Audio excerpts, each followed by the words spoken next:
Olá, eu sou Débora, professora de Psicologia da UENG, e hoje nós vamos continuar a sequência de aulas virtuais que estamos construindo, eu e outros professores do Instituto de Psicologia da UENG, em função da suspensão das aulas presenciais. No vídeo de hoje eu vou trazer para vocês o debate sobre a separação dos pais e a alienação parental. O primeiro ponto do debate, a gente precisa entender que as famílias contemporâneas, elas não têm a mesma organização, a mesma estrutura lógica das famílias dos séculos passados. As famílias contemporâneas, elas se formam a partir de um interesse amoroso, de um interesse sexual do casal, e não está mais pautado na união eterna, né, e na promessa de um casamento indissolúvel. Até a sentença, até que a morte o separe, ela leva uma nova interpretação, considerando a morte afetiva, do respeito, do interesse individual na relação e do componente afetivo ou sexual que une o casal. Dessa forma, o divórcio ele está presente nas relações e na recombinação familiar, na recombinação afetiva, que acaba promovendo ou reorganizando uma nova dinâmica familiar, a partir da recombinação, a partir da inclusão de enteados na relação, na adoção desses enteados por parte de um dos parceiros. E essas recombinações, elas não indicam um prejuízo no desenvolvimento emocional da criança. O que pode prejudicar o desenvolvimento emocional da criança é a presença de conflitos. Esses conflitos que estão presentes no casal antes da separação e os conflitos que permanecem entre pai e mãe após a separação. É nesse sentido que a gente precisa entender que a separação ela não representa um fracasso afetivo no relacionamento parental, mas ela traz uma nova configuração nesse relacionamento familiar, nas dimensões afetivas, sociais e seus possíveis desdobramentos. E como eu mencionei, não é a separação que traz um prejuízo ou prejudica o desenvolvimento emocional da criança, mas a presença do conflito dos pais, que podem provocar sofrimentos psíquicos à criança, e a presença de um relacionamento pautado na rivalidade, na acusação, no ódio dos pais, o que pode prejudicar seu desenvolvimento emocional, a segurança que essa criança tem em um dos pais ou no par parental, prejudicando também na identificação que essa criança vai ter com a mãe ou com o pai ou nessa dinâmica familiar. Quando o casal se separa e o conflito se mantém entre os dois, trazendo a criança, colocando a criança nesse lugar de rivalidade, como objeto de disputa, em que um dos pais acusa ou afeta, denigre a imagem do outro, é considerado alienação parental. Alienação parental é um termo então jurídico que diz dessa dinâmica em que o rompimento afetivo do casal inclui o conflito da qual a criança passa a ser um objeto de disputa. Alienação parental é uma prática passível de censura jurídica em que a parte alienada, ou seja, aquele que sofre o poder da alienação parental, pode buscar ou recorrer a instâncias jurídicas para a solução da questão. Por definição, vou apresentar um trecho para vocês da Lei 12.318, de 26 de agosto de 2010, que indica a alienação parental com os seguintes termos. A alienação parental, portanto, se configura pela interferência da formação psicológica da criança e do adolescente induzida por um dos genitores, avós ou familiar que tem a guarda ou responsabilidade de cuidados e educação, interferindo em seus laços afetivos com um ou mais membros da família. Então aqui a gente já vê uma definição ampla da alienação parental. Não é só dos pais em conflito entre si, mas também podem ser realizada por qualquer outro membro da família, como os avós, os tios, que possuem a guarda dessa criança e que visa prejudicar ou a tornar fragilizado o vínculo dessa criança com outro familiar. Em geral, a alienação parental ela aparece na separação do casal, mas pode ser realizada por por outros membros da família. Continuando então, a alienação parental, diz respeito às distorções afetivas que prejudicam a imagem de um membro da família, bem como a autoimagem da criança se torna fragmentada no que se refere à sua capacidade de se vincular com aquela pessoa. Fere o direito da criança ao convívio familiar saudável, prejudica a construção do vínculo afetivo, desautoriza a imagem de um dos genitores ou familiares deste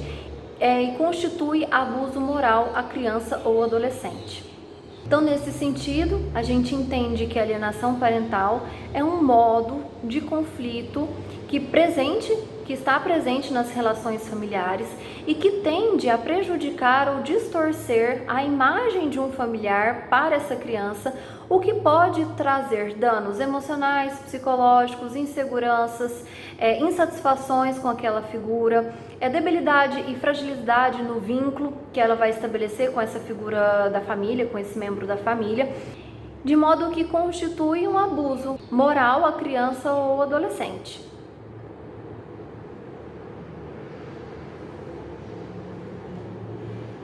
Diante disso, a criança é colocada numa situação conflituosa, em que ela se vê obrigada a eleger um dos pais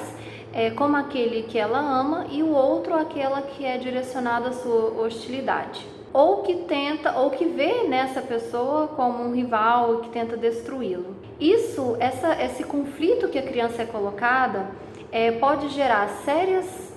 condições de estresse, angústia, sofrimento, acarretando depressão e transtornos mais sérios. No contexto da alienação parental, é muito comum falas depreciativas que destroem a imagem do outro, que causam insegurança da criança sobre o desejo e o amor desse familiar direcionado à criança, de forma que a verdade dessa pessoa que promove a alienação parental acaba se tornando, de certa forma, a verdade da criança. E é a partir dessas falas depreciativas que ela pode construir sentimentos depreciativos a esse familiar, o que inviabiliza da criança construir com esse familiar uma história afetiva pautada na sua própria experiência. A anulação de um dos genitores na experiência afetiva da criança implica também numa parte de anulação de si, o que provoca insegurança futura e dificuldade de identificação e diferenciação na composição subjetiva dessa criança. E inviabiliza que a criança construa referenciais afetivos a partir da sua própria experiência ou dos seus próprios referenciais.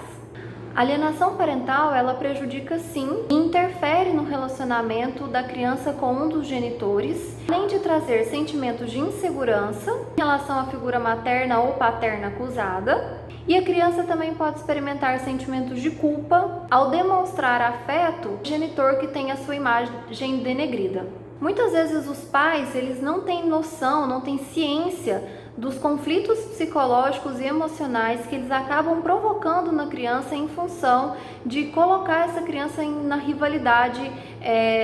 do casal que separou, que não deu certo, e enfim,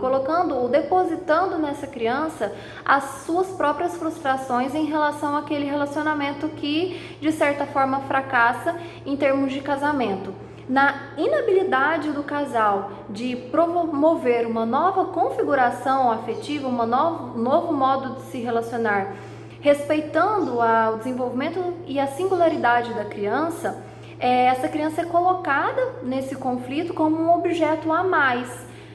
de disputa e de rivalidade no casal, de forma que essa criança ela pode ser utilizada inclusive como um objeto de vingança, um objeto de acusação, um objeto de troca. E isso é um grande problema, trazer a criança como objeto de conflito. Afinal de contas, não está sendo considerada a sua subjetividade, os seus sentimentos, a necessidade que ela tem de criar um vínculo com o pai ou com a mãe, e ela está sendo mais uma vez utilizada ou sendo reconhecida como um objeto de disputa.